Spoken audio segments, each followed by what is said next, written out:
দাদা, বাজেটের যে আলোচনা, সে আলোচনায় আপনাকে বক্তব্যে দেখা গেল একেবারে ঝোড়ো ব্যাটিং করতে, একেবারে বিরোধিতা করলেন এই বাজেটের। কেন দাদা? বিরোধিতা মেন আছে, সংখ্যাবল আমাদের কম, চেঁচামেচি করে একটু জোরে করে ব্যাটিং করতে হবে। যখন জোরে ব্যাটিং না করলে তো আমাদের তো অনেক কম সময়, রানটাও তো ওইরকম বলের হিসাবে বানাতে হবে। এদের নিজেদের মানে আছে 2 মিনিট বাড়িয়ে দেয়, 4 মিনিট বাড়িয়ে দেয়, আমাদের তো 2 মিনিট আগেই বলে দেয় শেষ হয়ে গেছে। এই জন্য একটু তাড়াতাড়ি করে আমরা আমাদের আমার নিজের এই আছে যে আমরা পাবলিকের সেবার জন্য এটা ইনস্টিটিউট, লাভ হানি আলাদা ব্যাপার, কোনো লাভে থাকে কোনো যখন আমাদের মীনা দেবী পুরোহিত এখানে ডিপটি মেয়র ছিল, সুব্রত মুখার্জি মেয়র ছিলেন, তাহলে কলকাতা কর্পোরেশন দেখিয়ে দিয়েছিল লাভ কি করে হয়।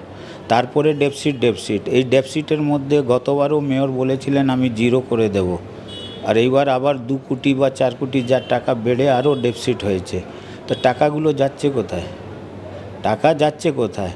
একদিকে বলছে প্রপার্টি ট্যাক্স আমরা অনেক বাড়ালাম, পেলাম, একদিকে যে এই ফি হয় কনজারভেসি ফি, কত টাকা এসছে।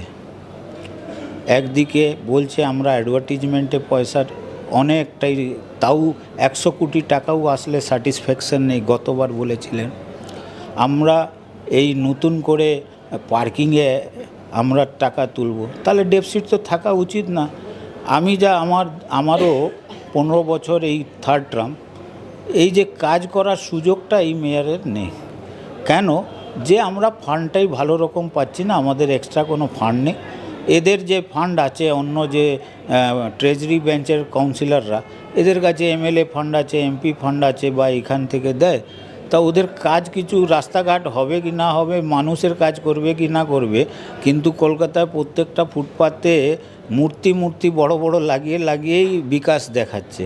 তো এই বিকাশ তো মানুষের লাগবে না।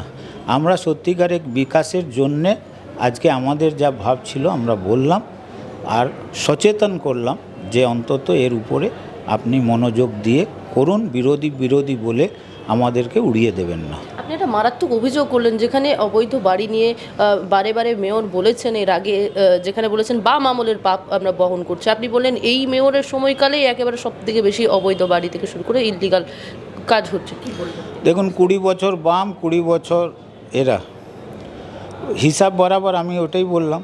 কিন্তু মেয়র তো আমার মোশনে এক ধাপ উপরে বলেছে, বলে 100 বছর ধরে চলছে, 100 বছর ধরে অবৈধ নির্মাণ চলছে, বামফ্রন্টের অমলের দান এটা।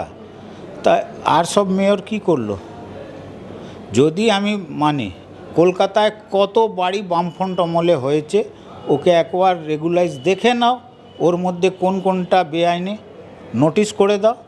আজকে তো আমার সময় ছিল না, নাহলে আমি তো ওনাকে একটা জায়গার দিতাম, যে এক জায়গা 1978-এ কাঠের ছিল, মানে ওকে কি বলে টান, আর কেস হয়েছে এখন।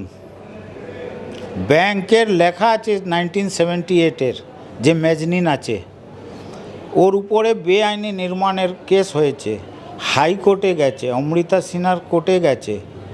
অমৃতা সিনহা বলল যদি ওটা বেআইনি হয় কথায়, তাহলে তো হাইকোর্টও বেআইনি আছে, অনেক জায়গা কাঠের মেজনিন আছে। কিন্তু এটা তুগলকি ফয়সলা আছে, এখানে কে কি করছে কারো উপরে গ্রিপ নেই। মেয়র সাহেব নিজে গাল ফোলাচ্ছে যে আমি অবৈধ নির্মাণ রুখছি।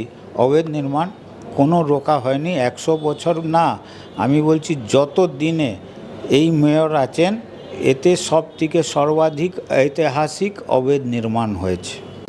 বাংলা হাটের আরও খবর দেখতে নজর রাখুন। বাংলা খবর মানেই বাংলা হাট।